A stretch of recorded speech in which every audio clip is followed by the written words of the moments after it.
நான் சுஜா குரியன், பரிபாலனாவில் நர்ஸாக ஒர்க் பண்ணிகிட்ருக்கேன். எனக்கு வந்து ஜெரியாட்ரிக்கில் 12 இயர்ஸ் எக்ஸ்பீரியன்ஸ் இருக்குது. இங்கே நான் தான் பெரியவங்களை பார்த்துட்ருக்கேன். இங்கே இருக்கிறவங்களுக்கு என்ன பிரச்சனைனாலும் எந்த நிமிஷமும் நாங்கள் ஓடி போய் பார்த்துருவோம். அவங்களுக்கு எதுவும் எமர்ஜென்சி அந்த மாதிரி வரும்போது நாங்கள் போய் ஃபஸ்ட் எய்ட் பண்ணிவிட்டு அவங்கள ஆம்புலன்ஸில் வித் ஆக்சிஜன் நாங்கள் ஹாஸ்பிட்டலைஸ் பண்ணிவிடுவோம். இங்கே கிளினிக்கில் ஃபெசிலிட்டிஸ்னு பார்த்தாச்சுன்னா எமர்ஜென்சிக்கு ஆக்சிஜன் இருக்குது, ஆக்சிஜன் கான்சன்ட்ரேட் இருக்குது, சிலிண்டர்ஸ் இருக்குது, இசிஜி எடுத்துக்கலாம். அந்த மாதிரி ஒரு நேரம் அவங்கள ஒப்சர்வேஷன் பண்ணணும்னா நாங்கள் ட்ரிப்பு கொடுக்குறோம். ஹாஸ்பிட்டலைஸ் பண்ண வேண்டாம், இங்கேயே பார்த்துக்கலாம் அப்படின்னா நாங்கள் இங்கேயே பார்த்துக்குறோம். ஒரு 12 hours அந்த மாதிரி வச்சு பார்த்துக்குறோம். இங்கே டாக்டர் இருக்காங்க. டாக்டர் வந்து எப்போ நம்ம தேவைப்படுதோ அப்போ அவைலபிள் தான். அவங்க சப்போஸ் கிடைக்கலைன்னா கூட ஆன்லைனில் எங்களுக்கு என்ன தேவையோ அதை வந்து சொல்லிடுவாங்க. நாங்கள் அதுபடி பண்ணிடுவோம்.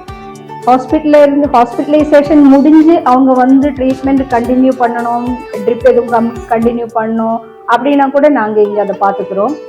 வீட்டில் போய் கூட ட்ரிப்பை போட்டுட்டு மானிட்டர் பண்ணிகிட்ருப்போம். எஸ்பெஷலி தனியாக இருக்கிறவங்கள வந்து டெய்லி போய் பார்த்து டெய்லி அவங்களோட பேசி எதுவும் பிரச்சனை இருக்கான்னு கேட்டு அவங்கள நாங்கள் பார்த்துட்ருக்கோம். எல்லாரையுமே ஒரு வாட்டி நான் டெய்லி பார்த்துடுவேன். ஒரு 12 hours நான் அவங்கள எல்லாரையுமே ஒரு வாட்டி பார்த்துடுவேன். யாருக்காவது உடம்பு சரியில்லாமல் இருந்தாச்சுன்னா 3 வாட்டி 4 வாட்டி கூட நான் தவறாமல் போய் அவங்களோட தேவைக்கு என்னன்னு பார்த்து செய்துடுவேன். பெரியவங்களோட நான் எப்போவுமே சீக்கிரம் மிங்கிள் ஆகிடுவேன். அவங்கள வந்து எல்லாரையுமே நான் என்னோட அப்பா அம்மா போல தான் பார்த்துக்கிறேன். எல்லா மாதமும் ஃபஸ்ட் டேட்டிலேருந்து ஒரு 1 weekக்குள்ளே எல்லாரோட பிபியும் பல்ஸு ஆக்சிஜன் எல்லாமே எடுத்து நோட் பண்ணி வச்சுடுவேன். யாருக்காவது அப்நார்மாலிட்டி பார்த்தாச்சுன்னா உடனே நான் டாக்டர்கிட்ட இன்ஃபார்ம் பண்ணி அவங்கள ஹாஸ்பிட்டலைஸ் பண்ணணுமா இல்லை அவங்களுக்கு ட்ரீட்மெண்ட் போதுமாங்கிறத பார்த்து அரேஞ்ச் பண்ணிடுவேன். சுகர் பார்க்கணுன்னாலும் அவங்களுக்கு தேவைன்னா சுகர் பார்த்துருவோம்.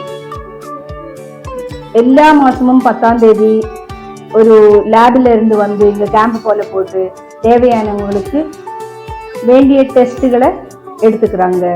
அதுக்குன்னு அவங்க வெளியே போகணுன்னு அவசியம் கிடையாது. எல்லா மாதமுமே அதை பண்ணிடுவோம். ஒரு எமர்ஜென்சி கேர்னு வரும்போது நாங்கள் உடனே ஃபஸ்ட் எய்ட் பண்ணி அந்த கோல்டன் ஹவர்ஸுக்குள்ளே நாங்கள் அவங்கள ஹாஸ்பிட்டலைஸ் பண்ணி என்ன ட்ரீட்மெண்ட் கொடுக்கணுமோ அதை நாங்கள் அரேஞ்ச் பண்ணிவிடுவோம்.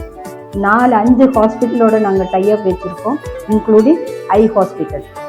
அதோடையும் டைஅப் இருக்குது.